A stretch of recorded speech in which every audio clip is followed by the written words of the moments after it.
dhabarka dambe daaqada fasalka saddexaad ee dugsiga hoose gaar ahaan iskuul qaas waa gabdhaha waxaa fadhisay gabar miskiina oo qurux badan taasoo gaartay xilligii waxbarashada laakiin kuma aysan biirin iskuul sababo la xiriiro dhaqaale xumo haysata qoyskeeda aabaheed ayaana ka dhintay 3 carruur oo iyada ka yaryar waxayna gabadhaas u gadi jirtay hooyadeed rooti subaxii si loogu dabaro baahiyaha carruurta ka yaryar maalin maalmaha ka mid ah macallin wanaagsan oo alla ka cabsi badan kaasoo dhiga maadada xisaabta ayaa soo galay fasalka saddexaad wuxuu weydiiyey ardaydii su'aal wuxuuna u sheegay in ciddii ka jawaabtay su'aasha uu siin doono abaalmarin laakiin ma jirin arday ka jawaabay su'aasha waxaa lama filaan ku noqotay macallinka in gabadhii yareed ee rootiga iibinaysa oo taagan daaqadda ay ka jawaabtay su'aasha weliba iyadoo gacanta ku tilmaamaysa jawaabtaas ayaana ahayd midii saxda ahayd macallinkii wuxuu go'aansaday inuu kaga dabaro gabadha mushaarkiisa dhammaan qarashka iskuulka wuxuuna ka codsaday maamulihii in gabadha ay ku biirtay iskuulka maamulihii waa uu aqbalay wuxuuna macallinkii aaday hooyada gabadha wuxuuna u sheegay arrinkii mid ka mid a gabdhaha walaalaheed ayaa la wareegtay shaqadii ahayd iibinta rootiga kadib sanado gabadhii waxay dhammaysay dugsigii hoose waxayna ahayd mid sanad kasta gashay kaalinta koowaad xaalku sidaas ayuu ahaa ilaa ay dhammaysay dugsigii dhexe iminka macallinkii ayaa dalkii ka dhoofay wuxuuna shaqo ka helay dowladda carabeed xilligaas ma lahayn tuulada ay deganeed gabadha isgaarsiin uu kula soo xiriiro halkaas ayuuna ku go'ay xiriirkooda muddo 12 sano ah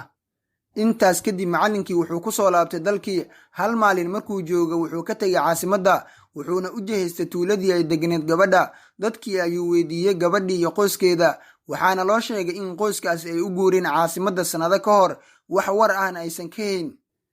macallinkii wuxuu ku soo laabtay hooygiisa oo caasimadda ku yaal asagoo murugaysan maalin maalmaha ka mid ah waxa uu ka dareemay caloosha xanuun mid ka mid ah wiilashiisa ayaa isbitaalka u waday intii ay sugayeen dhakhtarka waaba tan gabar dhakhtarad ah oo u eegaysa si daran oo hilow uu ku jiro wiilkii ayaa weydiiyey aabihiis bal inuu yaqaan gabadhan aabihii wuxuu u sheegay inuusan hadda ka hor arag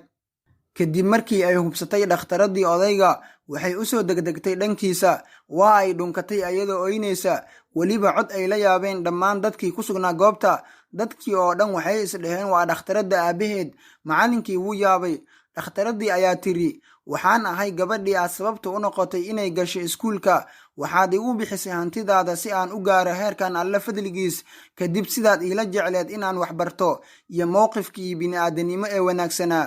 waxaan ahay gabadhaadii rooti ay ku gadi jirtay daaqadda gadaasheeda waxaan ahaa mid mar kasta alla kuu barisa aniga oo ku camalfalaya xadiiskii nebiga nabadgelyo naxariis korkiisa ahaatee ee ahaa qofkii wanaag idiin sameeya u abaalguda haddii aadinka u abaalgudi karin alla u barya wax kasta oo aan kuu sameeyo ma awoodo in aan gudo abaalkaaga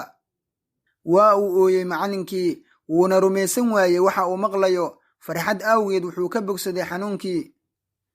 kadib dhakhtaradii waxay ku qaabishay gurigeeda macallinkii iyo wiilkiisa waxayna u sheegtay hooyadeed iyo walaalaheed in kani uu yahay macallinkii bini'aadanimada badnaa ee garab qabtay sababna u noqday isbeddelka noloshooda qoyskii ayaana u sameeyey macallinkii iyo wiilkiisa xaflad weyn ما عندكم ينفد وما عند الله باق ولنجزين الذين صبروا أجرهم بأحسن ما كانوا يعملون من عمل صالحا من ذكر أو أنثى وهو مؤمن فلنحيينه حياة طيبة ولنجزينهم أجرهم بأحسن ما كانوا يعملون